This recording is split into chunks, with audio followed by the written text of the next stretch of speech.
कहा पिंकी रानी, मजे से कहा। अब तो हम तोरा के ये मिठाई खिलाई बा। तो के चोरी के बंदूक जैसन रकब संभाल के तू देख लिया।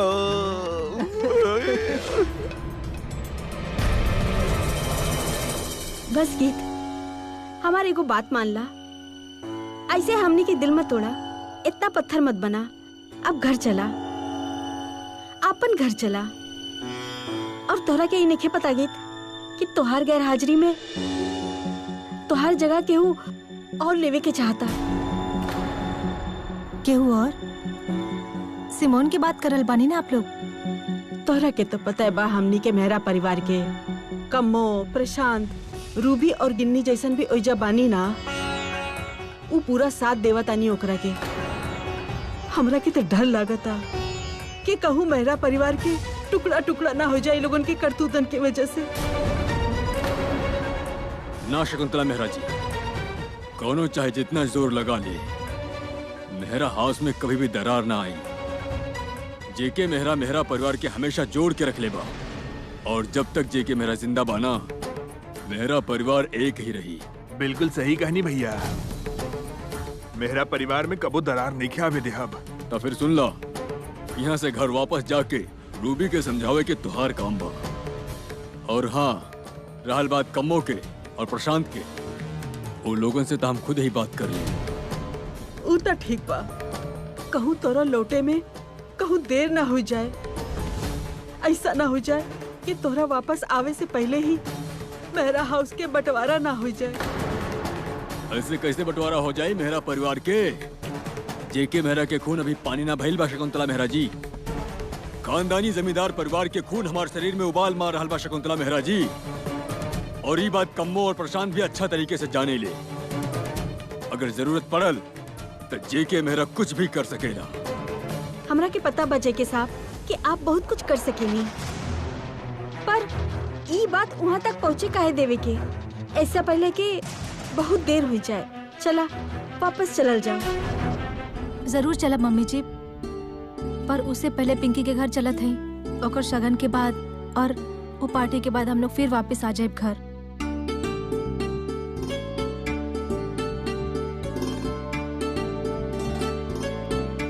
हेलो हेलो पिंकी, का हाल बा तोहार? हम ठीक बानी, आप बताई आप कैसन बानी? कब आवतानी आप लोग? बस हमनी आ रहल हैं, हमरा साथे सब लोग ही आ रहल हैं। मल्हार साहब जी के तरफ से पापा जी, चाचा जी और दादी माँ और मम्मी जी भी आ रहल हैं।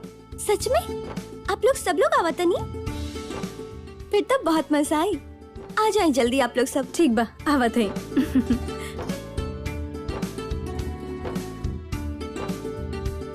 मम्मी जी, अभी हमनी चलत हैं। पिंकी हमने की बेसब्री से इंतजार करल बाड़ी वहाँ पे। ठीक बा बेटा, ध्यान से जइहा। मम्मी जी, दादी माँ, चलत हैं हमनी फिर। हाँ जी सुधा जी, अब हमने के भी इजाजत दी। नमस्ते जी। हे माता रानी, इन सब लोगन के सफर में तू ही रक्षा करिया।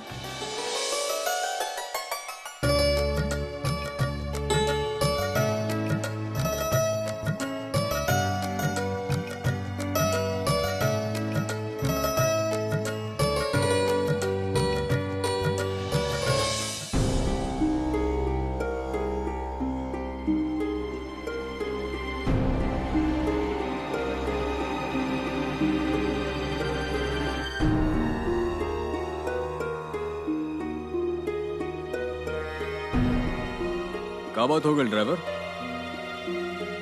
सर सेल्फ खराब हो गई बा, काम कराबे के पड़ी। अब का होई? पहले ही बहुत देर हो गई बाप। पिंकी कब से हमने के इंतजार करल हुई है। अब हमने वहाँ पे कैसे जाए? तू लोग कोनो किराए वाला कार करके निकला। जैसे ही हमने के गाड़ी ठीक हुई, हमनी आ जाए। मम्मी जी बिल्कुल सही कह रहल बानी। तहार जाइल बहुत जरूरी बा मल्हार, तू जा। अब ये मत सोचे कि हम लोग छोड़ के जा रहे हैं, आप लोग नहीं आए। जैसे ने ठीक हो जाए ना गाड़ी, आप लोग आ जाए। दादी माँ, हमने आपके इंतजार करब, प्लीज आप लोग आ जाएं। गीत चला, आ जाए।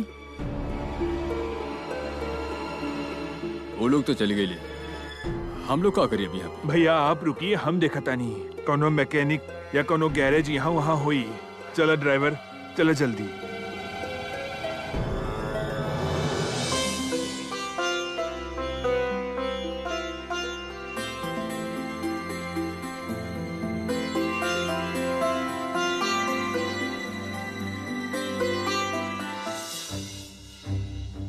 मल्हार साहब जी, बहुत देर हो गई बाप।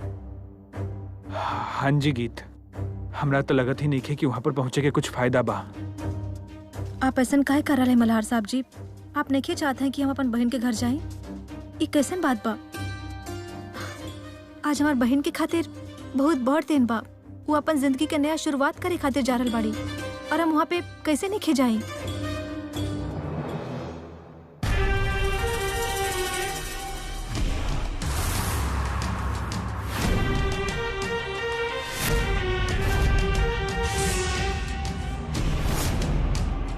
का हो गल जी? अब वहाँ काहे खड़ा बानी? आ जाइए अंदर।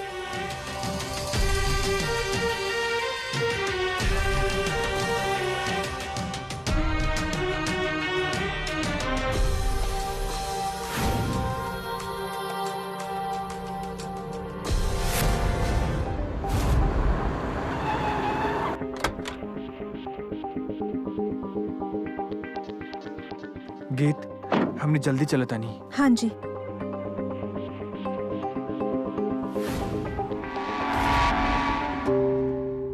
ये दूध की ग्लास आपके खातिर शगुन होखेला।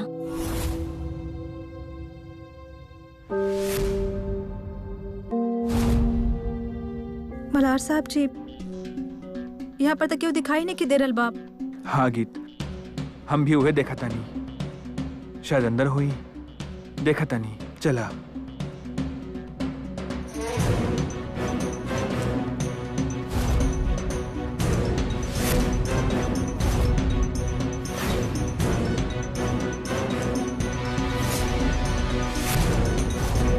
भूषण सेठ तू? हाँ पिंकी रानी, हम भूषण सेठ। अब बात यहाँ तक आई गई बा पिंकी रानी, हमारे पास आवा। सब लोग कहीं पे जा भी नहीं सकत है, फिर भी क्यों नहीं दिख रहा मल्हार साहब जी? हाँ गीत, हम भी यह बात सोचता नहीं, पर यहाँ भी तो कोई बाही ना। बचावा! बचावा!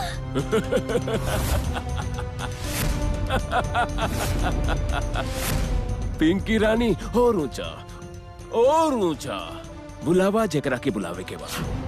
लेकिन यहाँ क्यों ना आई पिंकी रानी? ये भूषण सेठ के महाभारत बा, भूषण सेठ के महाभारत। अब कोनो कृष्ण भगवान तोरा के बचावे के ना आए। यहाँ जे भी बा वो भूषण सेठ है। संजय जी! संजय जी! आवा पिंकी रानी, तू हमारे पास आ जा, अब देर ना करा। आवा पिंकी रानी। संजय! संजय कहाँ बाड़े? कहाँ बाड़े संजय? के संजय? तू तो किराए के घर वाला रहे, किराए लेके चल गए। आवा पिंकी। का मतलब किराए के घर वाला? किराए के घर वाला बहुत महंगा भी ना रहे, पैसा लेके चल गई। बस अब तू और हम। आवा पिंकी रानी। बकवास बंद करा भूषण सेठ। हम बकवास ना करत है पिंकी रानी। ई सच है, तोहार शादी खातिर सारा खर्च हम कहीं नहीं। हम संजय तो बस एक कठपुतली रहे, पर्दे के पीछे उकर डोर खींचे वाला तो भूषण सेठ रहे।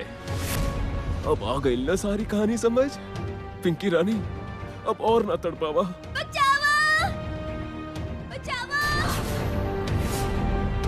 मल्हार साहब जी, ये पिंकी की आवाज रहे ना? हाँ गीत, हमरा भी आवाज पिंकी के लगता। आवा पिंकी रानी, आवा।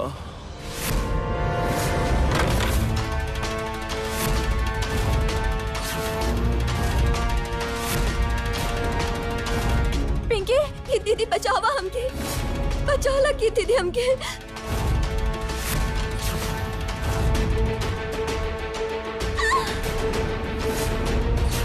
पिंकी, उड़ता तू लैला जितना उड़े के रहे। अब समय बाद तोहार पंख काटे के। तोहार पाप वाला घड़ा ना भर गइल बा भूषण सेठ। ना गीत रानी ना, इतना गुस्सा ना करा, कोनो फायदा ना हुई। बकवास बंद करा भूषण सेठ। तो के का बताबा कोनो लड़की की आंख में सुहाग के सेज के कितना सपना होखेला। एगो लड़की के नया जीवन शुरू होखेला, इस सुहाग के सेज पे नया जिंदगी शुरू होखेला ना। सुहाग के सेज हर लड़की खातिर नया बसने वाला घर के नींव होखेला। और तू इस सुहाग के सेज पे गंदा नजर रख के बैठल रहला। तोहार हिम्मत कैसे भइल भूषण सेठ? तू हमके ई बतावा संजय कहाँ बा? के संजय? ओ, पिंकी रानी के दूल्हा। वो कैसन दूल्हा? किराए के दूल्हा रहे। वो पैसा भी था हमार जेब से ही लागिल ना। एकर मतलब संजय अमीर परिवार के लड़का नहीं बा। गीत रानी बस तू ये समझा, वो तो अमीरी भी हमरा से उधार ले रहे। हम तो तोरा के पहले ही कह दे रहे, तोरा से तो हम ऐसा बदला लेब कि पिंकी रानी केहू के भी मुंह दिखावे के लायक ना रही। गीत दीदी तू कहाँ जा रहल बाड़ू पिंकी रानी? जाई तो अब गीत। चल गीत, रास्ता ना पा, निकला यहाँ से।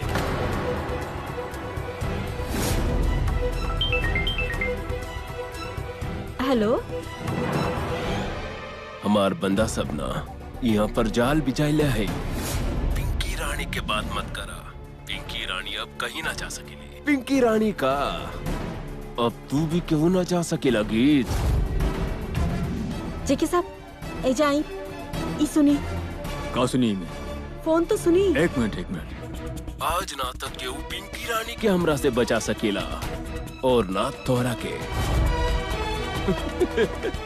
आज तो शगुन की रात बा, हमार और पिंकी रानी के सुहाग रात। अगर तू हाँ कहबो तो तोहर साथ भी बना ले सुहाग रात। भूषण सेठ, हम तोहार पैर तोड़ देबा तू? भूषण सेठ के पैर तोड़बा? तहार बाजू में इतना ताकत बा? जेके भैया रूट मैप कर ला, हमने उनका पीछा करे के चाहिए। एक मिनट। ड्राइवर साहब जल्दी चली आई।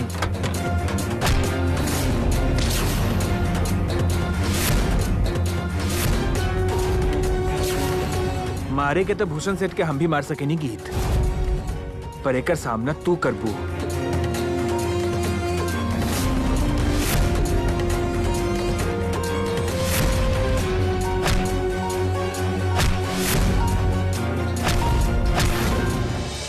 रुक जा गीत।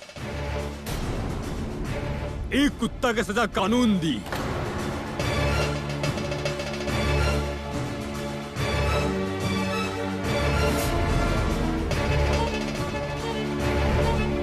भूषण, इंस्पेक्टर साहब ले जाइए कुत्ता के।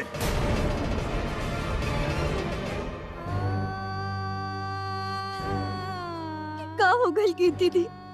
संजय जी कहाँ भाड़े, कहाँ चल गए ने? तोहार संजय जहाँ पे भी बा, तोहार गीत दीदी को वापस लेके ही आई। तो फिक्र मत करा। हम बर्बाद हो गई नहीं गीत दीदी, बर्बाद हो गई। कुछ नहीं के भइल बा, कुछ नहीं के बिगड़ल बा, सब ठीक हो जाई। तो फिक्र मत करा हमार बहन, फिक्र मत करा, तो फिक्र मत करा। चला हमरा साथ चला।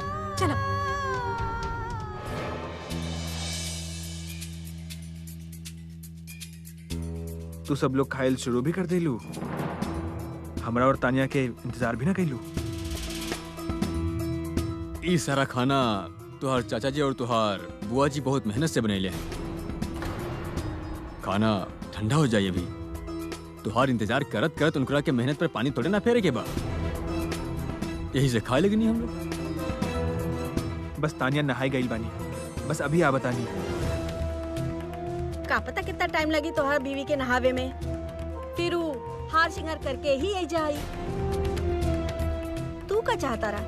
अब हमने के और कितना इंतजार करे के चाहिए? देख ला, लंच के टाइम भी निकल गई और तोहार बीवी से अभी तक नहाब ना भइल। बस अभी आ बतानी। आकाश, तोहरा के केहू के कोनो फिक्र नहीं खे? तू का चाहता रहा कि हम लोग सब लोग एजा भूखा बैठ के ओकर इंतजार करत रही? तोहरा खातिर तो तोहार बीवी है सब कुछ हो गई। अरे ना बुआ जी, वो बात नहीं खे, पर हमने ऐसे भी तो एक परिवार ही बानी ना। परिवार ओहो हमनी तानिया खातिर तो परिवार के एक के मतलब बा, ओकर गीत भाभी। हम सब लोगन के तो ऊ अपन नौकर समझतारी, हमनी परिवार में तो रहे ना चाहतारी। अच्छा, हम आपके परिवार के नाम मानत नहीं या फिर आप हमके अपन परिवार में ना लावे के चाहते नहीं? आप तो हमके घर के हिस्सा ना माने नहीं। आप तो बस एक चाहता नहीं कि हम बस सारा दिन करके काम करें, झाड़ू लगाए, पोछा लगाए, खाना बनाए, पूजा करें, और ओकर बाद बुआ जी की मालिश करें। बस आप ना सारा ससुराल वाला यही चाहे नहीं। हमके तो समझ नहीं आवा था ये कैसे रिश्ता भइल। काम करे वाला अगर हम घर के काम करें तो बहुत अच्छा होखत। आप हमके घर के हिस्सा मान ले, है ना? तो एमे गलत भी का बा? सारी लेकिन के साथ ऐसा होला। हमहू तो अब तक सब कुछ करत रहनी, तब ही ई परिवार के हिस्सा बानी हम। मतलब यह कोनो रिश्ता ना जॉब ऑफर चलत बा, नौकरी, घर के काम करता, फैमिली के हिस्सा बन जाओ, है ना? हमें बुद्धू रहनी, ये सोचत रहनी कि परिवार ता प्यार से चलत बा, पर शायद आपके प्यार के मतलब ही ना पता बा। जगमोहन, तू तो कुछ खौबे नहीं के करत। तू हो खा। इतना सब्जी? खा ना। अरे भाई कितना खाई दीदी? तू खुदे बनैला था और तुहे ना खाइबा। खा खा, कुछ ना कहब तोहरा के। और दीदी आप रह दी, हम दे देता नी। ली दाल तो केहू खइबे ना करलस। ला सिम्मी।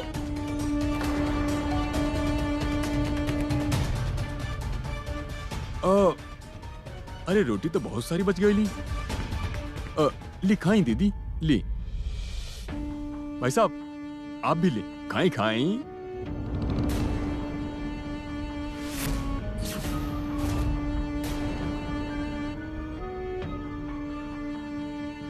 हमनी खातिर तो कुछ बचल ही ना। ओहो, कुछ भी ना बचल। चलो कोनो बात नहीं है, हम अपन हिस्सा में छोड़ दे। तू खा लिया दाल और रोटी। ताका हो गई अगर आज हम थोड़ा कम खा लेता। ना ना बुआ जी, आप काहे कम खाए? आप खाए। हाँ, एक चम्मच सब्जी बचल बा ना, ये ले, खाए, सब लोग खाए। हमारे खिलाफ प्लानिंग करत रही ना आप। कोनो बात नहीं, हम सिखाए बाप सबके सब। हाँ, हमारे और आकाश के फिक्र मत करिए आप लोग। आकाश, चलो हमारा फोन तार पास है ना, निकाला। हमें ना ऐप बाएगो, हमने बाहर से खाना खा सके नहीं। तू देख ला का खाई के बा। होना तो अब उहे बा जब बुआ जी के गले से नीचे ना उतरी। आप ऐसा काहे करहल बानी कमो दीदी? आखिर आपके का बैर बा गीत के साथ है? जरा सोचिए आप का नतीजा होगी आपके ये सब बैर के। टूटी तो मेरा परिवार ही ना। आप ऐसा मत करी कमो दीदी, मेरा परिवार के टुकड़ा टुकड़ा मत करिए आप। का करत बानी और हम काहे करत बानी, ओकर खातिर ना हमके तुमके सफाई देवे की कोनो जरूरत ना बा। आप हमके गलत समझ रहा बानी कमो दीदी। हम आपसे कोनो भी सफाई नहीं मांगनी। हम तो सिर्फ इतना बात कहले हैं कि सिमोन के मेहरा परिवार में आवे के का मतलब बा, और साथ ही वो गीत के सूट पहन के काहे घर में घूम रहल बाड़ी। और उता गीत के कमरा में भी कब्जा कैले बाड़ी हूँ, और साथ ही वो चुन्नी में चाबी बांध के काहे रख ले बाड़ी हूँ। अभी ये सारा हक तक घर के बहू के हो खेला ना, और सिमोन तो घर के बहू नहीं बाड़ी ना, तो फिर वो गीत के हक में काहे डाका मार रहल बाड़ी। बताही ना कमो दीदी, वो ऐसा हरकत काहे कर रहल बाड़ी? हाँ वैसे करत तो गलत ही बाड़ी। की चले जाए के बनी, वो कहा यहाँ रत बाड़ी। हाँ पर जब ओकर दिल करे तब को बहरा हाउस में हमारे मेहमान बन के रही, और ओकरा की केहू कुछ न कही है, केहू के कोनो हक न बनत बा ओकर बेइज्जती करे की। ये इतना कुछ करत जाए और हमने कुछ कहा भी ना, ये तो पक्का तौर पे मेरा परिवार के तोड़े वाला काम हो गई कम दीदी। चाहे जे हो जाए पर तहारे क्रम में का लेन देन बा रजेश? तू काहे बिना मतलब अपन लात फंसा रहल बाड़ी मसला में? ई घर के जमाई बाड़े ना तू, बस फिर जमाई बन के रह। माफ करब कम्मो दीदी, पर आपके कौनो हक नहीं के बनता मेरा परिवार के कौनो भी मसला के बीच अपन टांग अरबे के।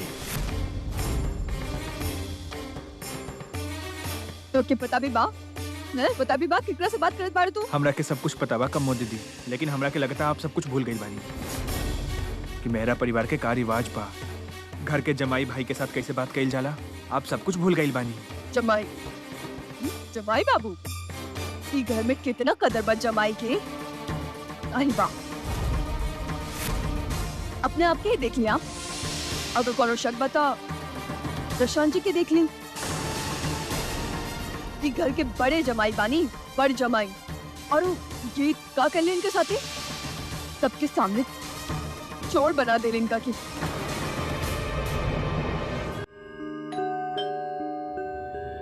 हम तो ले ले बानी ना, हम खोलब। इतना सवेरे सवेरे के आ गई? मैम आपके पार्सल। Thank you.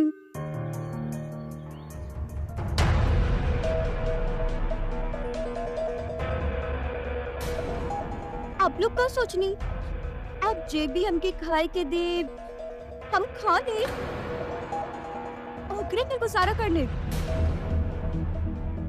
ना ना ना ना, वैसे भी आज हमार कुछ स्पेशल खाए के मन करत रही। ली बुआ जी, खाई खाई, आप भी खाई खाई ना।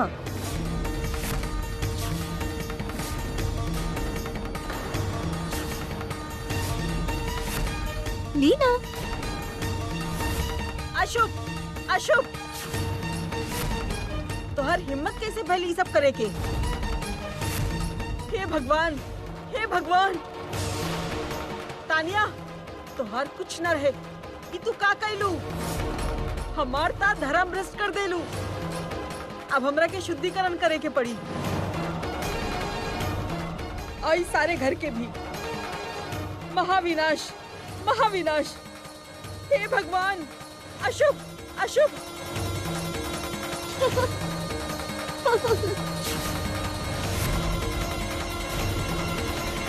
तू हंसा तारू? तोहर हिम्मत कैसे भइल दीदी के थाली में चिकन रखे के? हमने से जिद करत रहलू, ऊ तक तो ठीक रहे, लेकिन आज दीदी के साथ बदतमीजी करके तू अपन हद पार कर देलू हा। एकर नतीजा अच्छा न होई तानिया, याद रखिया।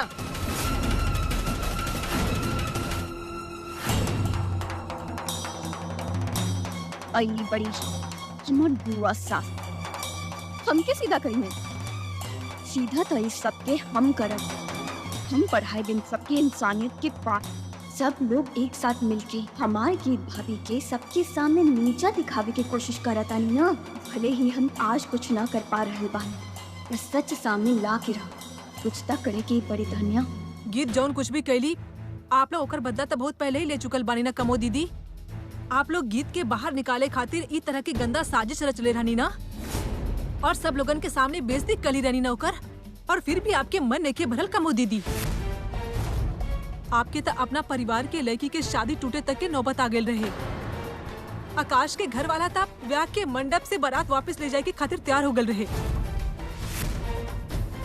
पर अफसोस के बाद बा इतना कुछ होके के बावजूद भी आप लोगन के कलेजा के ठंडक नहीं पहुंचल ना कमो दीदी। ना ना पड़ल हमार कलेजा में ठंड। वो देखा, देखा उनके तरफ, तू भी देखा।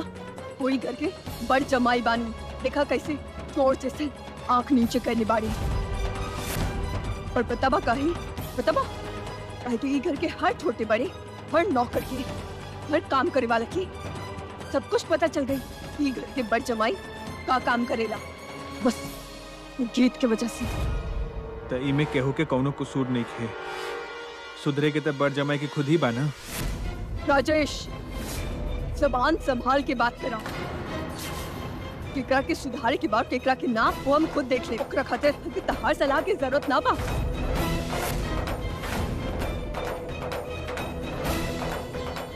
कम्मो बुआ आपकी खाना। चाचा जी, चाचा जी कहाँ गए आप? तान्या हमरे के बुलावत या बुलावे दी भाई साहब, आप ना जाइए। हाँ जी भैया, आप नहीं आई जा करे दा शोर ओकरा के। अगर हम ना गई नी उतर घर सर पे उठा ली हैं। चाचा जी,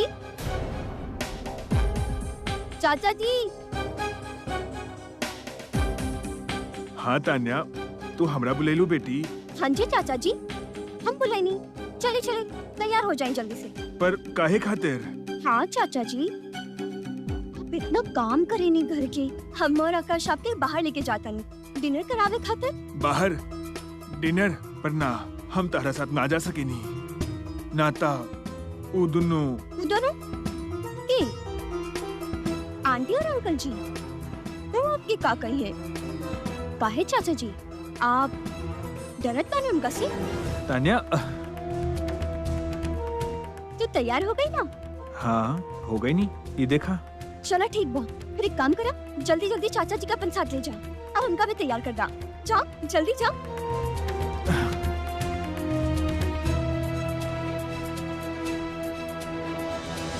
वाह वाह वाह हमरा खातिर खाना नहीं हो तू। देखी ता काले क्या बाड़ू। अच्छा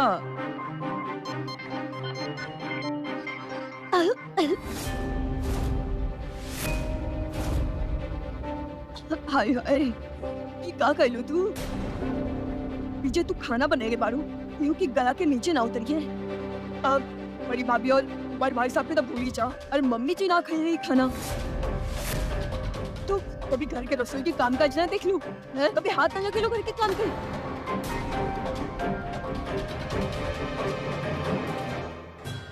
अगर ना सीखनी तो सीख ले ना कम्मो बुआ। आप हमके सिखाई तो सही, हम सब कुछ सीख जाए। पर तू के इतना कुछ सीखे के इतना चाह कैसे आ गल सिमोन? आखिर तू चाहे लू का? हमके का चाहिए? हम मल्हार की चाहत बन बुआ जी। बस एक बार हमके मल्हार मिल जाए, फिर हमके वो सब कुछ मिल जाए। सब कुछ मिल जाए जी गीत हमारे पास से छीन ले रही है।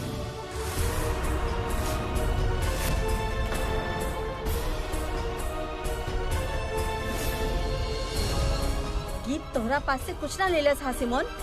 जे जेकरा के मिले के चाहिए ऊ ओकरा के मिल जाए और जेकरा के ना मिले के ना ओकर जितना मर्जी जोर लगा लेवे, पर ओकरा के ओकर मर्जी के चीज ना मिलेली। कोई जितना मर्जी केहू के कपड़ा पहन ले, जितना मर्जी जितना दिल करे ओकर कमरा में बैठ जाए, पर एकर मतलब ई ना कि ऊ ओकर जगह ले ले सा। और खास करके मेरा परिवार में तो कोनो जरूरत ही नहीं है तोहार नकली रिश्ता के। आंटी जी फिर आप अभी सिमोन के अच्छे से जानत ना बने। अच्छा तरह से जाने नहीं हम तोहरा के। वैसे तोहरा जाने में रखा है काबा? काला दिल के मालकिन बाड़ू तू और मैले मैल भरल बा तोहर दिल के अंदर। हमेशा तू हर एक के तोड़ले सिखले बाड़ू, जोड़ना ना सिखलू हा तू। शुक्र मान भगवान के, फिर भी हम तोरा के सब कुछ भुला के अपना सामने खड़े होए देनी हा। अच्छा ये हुई कि तू एजा से चल जा एजा से। बड़ी भाभी जी कहीं भी न जाई। सिमोन हमार मेहमान बाड़ी, वो कहीं ना जाई। तू ऐसा मेहमान बुलौते काहे बाड़ू फिर मेहरा हाउस में? हमनी के का रुकल बा एकरा के बिना? तोहार दिमाग तो ठीक बा या अच्छा बुरा सब कुछ भूले गइल बाड़ू तू? काहे मम्मी जी इमे गलत भी का बा? कम मुताहर बर लेकी बिया ना, अब मेहरा हाउस में का से मिले खातिर भी ना आ सकेला कोई मेहमान। आ सकता काहे ना आ सकेला ओका से मिले, पर मेहरा हाउस में कैसन मेहमान आई एक कर फैसला आपने के करब। और रहल बात सिमोन के, सिमोन मेहरा हाउस में मेहमान बनकर बिल्कुल ना आ सकेनी। सिमोन हम तारा प्यार से कहा तानी जेके भैया के आवे से पहले पहले यहाँ से निकल जा। वो बाहर गाड़ी से उतर रहल बानी। अगर अंदर तू दिख गईलू ना तब बहुत बड़का मुश्किल हो जाई। तारा के हम कहा तानी निकल जा यहाँ से। डायमंड भाई साहब, हम एक बार कह देंगे ना कि सिमोन कहीं ना जाए। वो हमार मेहमान बारी और रहल बात पंगा के तो हो जाए जितना पंगा होके के बाद। सही बात बा। सिमोन बेचारी के पता ना काहे धक्का मार रहल बानी। का कहलसू आप सबके? ये आप ठीक नहीं कर रहल बानी कमो दीदी। काहे मेहरा परिवार के सुख शांति में आप लोग कलेश डाल रहल बानी। हाँ जी कम्मो दीदी, हमने अभी कहा तानी एकरा छोड़ा अभी और बात खत्म करा। तू तो हमारे सामने मत ही बोला राजेश। हर कोनो अपना बनत हमारे सामने मुंह खोले के। कम्मो इज्जत से बात करा राजेश से। पता बा कौन बानी राजेश? मेरा हाउस के जमाई बानी हूँ। हाँ अच्छा, राजेश ही घर के जमाई बारा प्रशांत जी। प्रशांत जी के बारे वही घर के बड़ जमाई बानी ना। और तू लोग सब उनके साथ ही क्या सलो के लिए सबके सामने तुम लोग सब एक साथ मिलके उनका बेइज्जती करे की कौन कसर न छोड़ गई। ना आकाश, हम उ दोनों के छोड़ के तारा साथ नहीं जा सकेनी। हमार मतलब हमनी सब लोग एगो परिवार बानी। अच्छा, वो आपके परिवार और हम दोनों आपके परिवार में ना बनी। चलिए ठीक बा, जे भी कहब ना हमने ओहे खाए। मलाई कोफ्ता, पनीर टिक्का। ताया जी बताई फिर हमनी के साथ जाए के बा कि ना? चले ही जाए के बा फिर।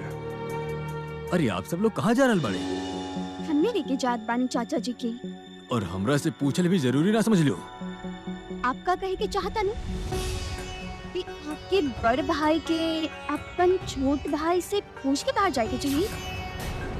अगर आप ये कहत बानी कि आपके घर के काम बड़ लोग अब छोट से पूछ के करी हैं, तो फिर फाइनल बा आज से ये घर में जो भी काम हुई ना हमसे पूछ के हुई।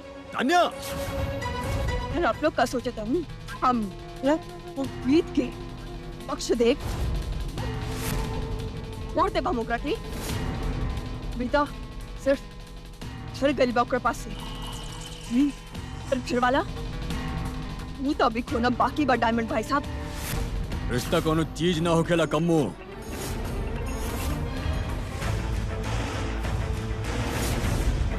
और तू सिमोन, तुहार मम्मी पापा के हम फोन कर दिले।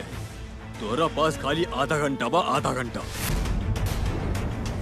अब जौन तू कपड़ा पहन के हमारा सामने खड़ल बाड़ू ना, अपन असली रूप में आ जा। और गीत के कपड़ा जहाँ रखल रहे वहाँ रख दा जाके। और मेरा हाउस से बाहर चल जा, ना तो ठीक आधा घंटा के बाद तोरा निकाले खातिर पुलिस आई। और फिर ओकर बाद जे भी हुई, मेरा परिवार के कौनो भी इंसान ओकर जिम्मेदार ना हुई। समझ गई ना? बड़े भाई साहब, सिमोन के हम बुलाए ले बानी। वो हमार बुलाए पे ही आल बाड़ी और आप ओकर के बाहर करे के बात करत बानी। खाली सिमोन ही ना, हम तोरा भी घर से निकाल रहा है।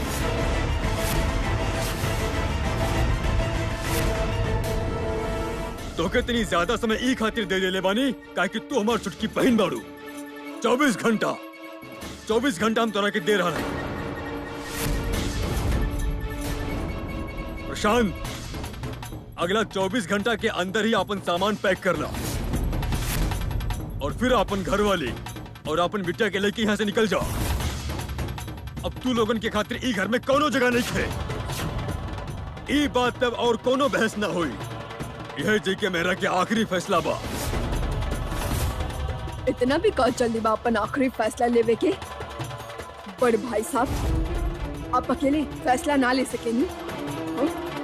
आपके अकेले के हक ना बना। हम तो कब कहले हैं कि ई हमारा अकेला के हक बा। हाँ, और फिर आप बाहर करे के बात कैसे कर सकेनी? हाँ, ये घर तो अभी भी मम्मी जी के नाम पे बाना। हाँ, हमार नाम पे बा मेहरा हाउस। अगर जरूरत पड़ल ना तो हम ई मेहरा हाउस जेके के नाम भी कर सकेनी।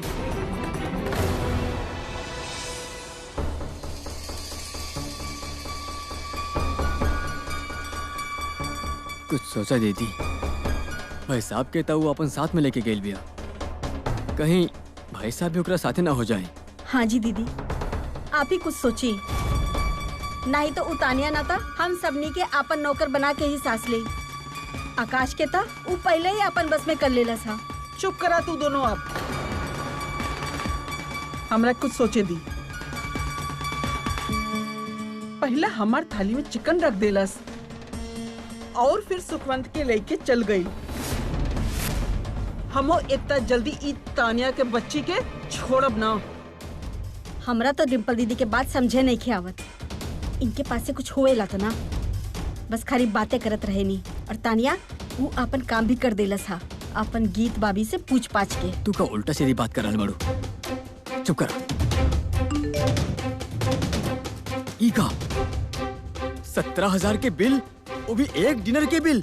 डिनर के बिल तोहरा के कैसे पता लागल? हमार क्रेडिट कार्ड बना आकाश के पास, हमके मैसेज आइल बा। अगर वो क्रेडिट कार्ड से ऐसे बिल देवत रहल ना, तो फिर तो हमनी के बट्टा बिठा के ईमानी लइका। तका हो गईल, खर्चा आकाश कइला था, खुदा बट्टा बैठी ओकरा के। अब वो आपन पास से ही खर्चा करी आकाश। वो कैसे दीदी? वो क्रेडिट कार्ड हमार बा, ओकर बिल हम भरत हैं। आपके तो मालूम ही बा, आकाश ता भी कुछ भी ना करेला ना।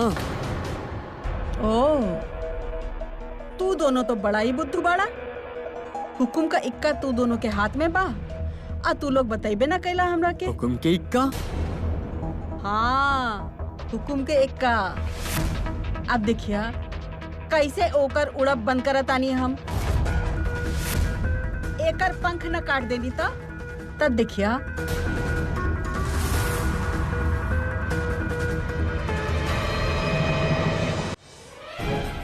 ये का कहत बान मम्मी जी? सब जायदाद जेके मेहरा के नाम कर दे। ये उहे जेके मेहरा बा जे आज तक आपसे सिर्फ नफरत कैले बाड़े। घर के कमरा में आपके बंद कर देले बाड़े, जे कभी आपके मुंह ना देख ले। उहे जेके मेहरा। हाँ, पापा जी आपके साथ गलत कैले रहे, पर बड़ भाई साहब ये भी आपके साथ कोनो कम ना कैले मम्मी जी। ये भी पापा जी के जैसे हर बार आपके साथ धोखा कैले बा। हर बार आपके साथ धोखा कैले, आपके नीचा दिखाइले, सबके सामने आपके इतना बेइज्जती कैले। परिवार के साथ कभी पूजा के मंडप में भी आपके बैठे ना देले। आप वो जेके मेहरा के नाम सारा जायदाद कर दे मम्मी जी, सारा जायदाद। हाँ, हम अपन सारा जायदाद जेके मेहरा के नाम कर सकेनी।